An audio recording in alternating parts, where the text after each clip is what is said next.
অহৈতুকী ভালোবাসা কি বস্তু তাহা হৃদয়ঙ্গম করিবার সৌভাগ্য জীবনে প্রথম লাভ করিয়াছিলাম শ্রী শ্রী মায়ের সংস্পর্শে আসিয়া। ওই ভালোবাসা প্রকৃতি সেই বুঝিতে পারে যে নিজে আস্বাদন করিয়াছে, ভাষায় উহা প্রকাশ করা যায় না। তাহার অপার্থিব স্নেহের শক্তি আমার তরুণ প্রাণকে এমন বিপুলভাবে নাড়া দিয়াছিল যে পিতা মাতা এবং অপরাপর স্বজনবর্গের ভালোবাসা যেন অতি স্বাভাবিকভাবেই পিছনে পড়িয়া যাইতে বেশি সময় লাগে নাই। প্রায় 50 বৎসর পূর্বে জয়রামবাটিতে তাহার প্রথম দর্শন পাই। কলিকাতায় থাকিতাম, দক্ষিণেশ্বরে যাতায়াত করিতাম। শ্রী শ্রী রামকৃষ্ণ কথামৃতকার পরম শ্রদ্ধেয় মাস্টার মহাশয় শ্রী ম ও স্বামীজির মন্ত্রশিষ্য শ্রী শরৎচন্দ্র চক্রবর্তীর সহিত তথায় প্রায়ই দেখাশোনা হইত।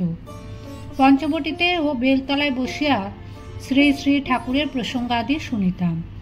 শরৎবাবুর নিকট শ্রী শ্রী মায়ের কথা জানিতে পারি এবং জয়রামবাটিতে গিয়া তাহার দর্শন ও কৃপালাভ করিবার আকাঙ্ক্ষা জাগ্রত হয়। বর্ধমান হইয়া গিয়াছিলাম মনে পড়ে, অনেক কষ্টও হইয়াছিল। তদুপরি কামারপুকুরে আসিয়া একটি অঘটন চিত্তকে আচ্ছন্ন করিয়া রাখিয়াছিল। শ্রান্ত দেহ, কথঞ্চিত অবসন্ন মন, মনে হইতেছিল কেহ যদি সঙ্গে করিয়া মায়ের নিকট আমাকে লইয়া গিয়া পরিচয় করাইয়া দিতেন তাহা হইলে ভালো হইত। একা একা তাহার সম্মুখীন হইবার সংকোচ যেন কাটাইয়া উঠিতে পারিতেছিলাম না।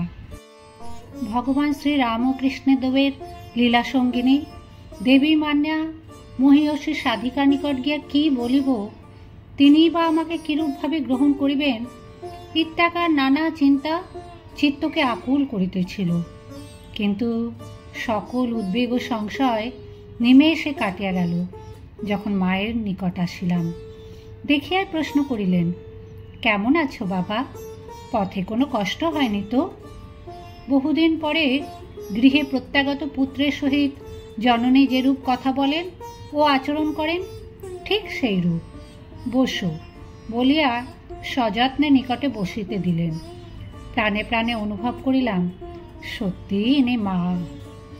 জয়রামবাটিতে তাহাকে আরও কয়বার দেখিয়াছি, ব্যাঙ্গালোরে এবং কলিকাতাতেও দেখিয়াছি। সর্বদাই তাহাকে পাইয়াছি চির স্নেহময়ী জননী রূপে।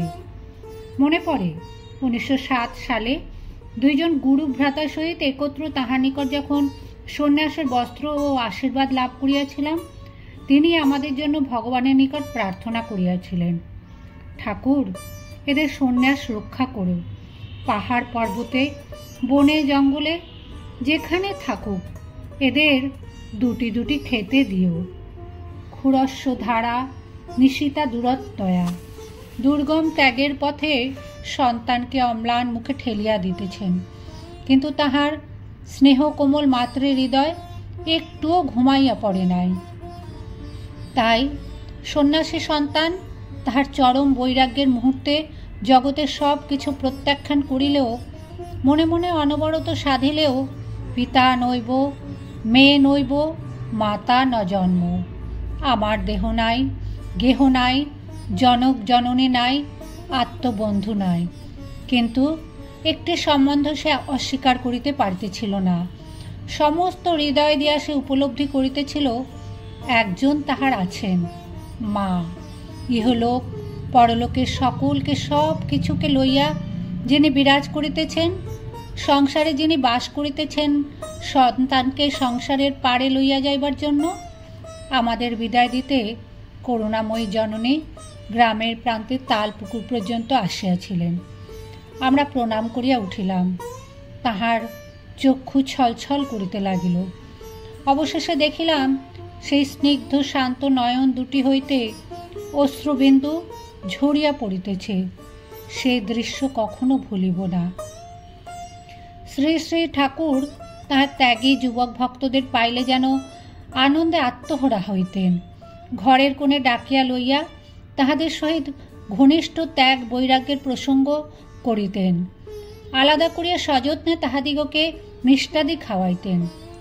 শ্রী শ্রী মায়ের মধ্যেও এই ভাবটি লক্ষ্য করিয়াছি। একবার কাশী হইতে আমরা দুইজন সন্ন্যাসী জয়রাম বাটি গিয়াছি, স্বামী অচলানন্দজি, কেদার বাবা ও আমি। কয়েকজন গৃহস্থ ভক্তও তখন সেখানে আছেন। রাত্রে সকলে একত্রে খাইতে বসা হইয়াছে। খাওয়া দাওয়ার অনেকক্ষণ পরে শয়নের পূর্বে মা আমাদের দুজনকে ডাকিয়া পাঠাইলেন। গিয়া দেখি জননী দুই হাতে 2 গ্লাস দুধ লইয়া দাঁড়াইয়া আছেন। বলিলেন, খাও। এত পর্যাপ্ত দুধ ছিল না যাহাতে সকলকে দেওয়া যায়। বলিলেন, বাবা, ওরা তো বাড়িতে খেতে পাবে, তোমাদের আর কে খাওয়াবে বলো?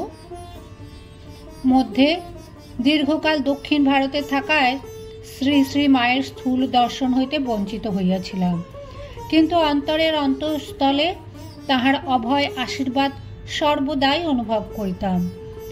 ওই কালের প্রারম্ভে শ্রী শ্রী মা দাক্ষিণাত্য ভ্রমণ ব্যাপদেশে ব্যাঙ্গালোর আসেন 1911 সালের চৈত্র মাসে। তখন কয়েকদিন তাহার ঘনিষ্ঠ সান্নিধ্য লাভ করি। শ্রী শ্রী মা সারদা দেবী গ্রন্থে তখনকার ঘটনাবলী প্রকাশিত হইয়াছে। মা ছিলেন মৃদুতা, লজ্জা, সরলতা ও পবিত্রতার পূর্ণ প্রতিমূর্তি।